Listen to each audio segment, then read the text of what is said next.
মুসারে আল্লাহরে জিগাইবানি, আমি গরিব মানুষ, আমি ভালো কিছু কিনতে পারি না, ছেলে মেয়েকে ভালো কিছু খাওয়াইতে পারি না, ভাঙ্গা ঘর, এত গরিব, ভালো করে ঘর বানাইতে পারি না।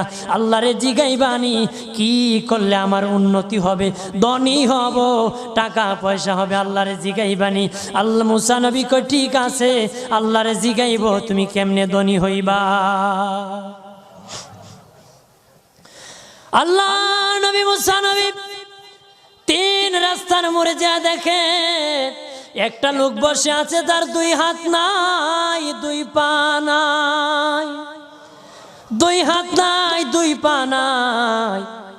ওই লোক ডাক দিয়া কয়, মুসা রে, জীবনে কোনোদিন নিজে হাঁটতে পারি নাই, নিজ হাতে খেতে পারি নাই, কেউ খাওয়াইলে খাই, নতুবা উপবাস থাকি, বৃষ্টি আসলে ভিজি, সেখানে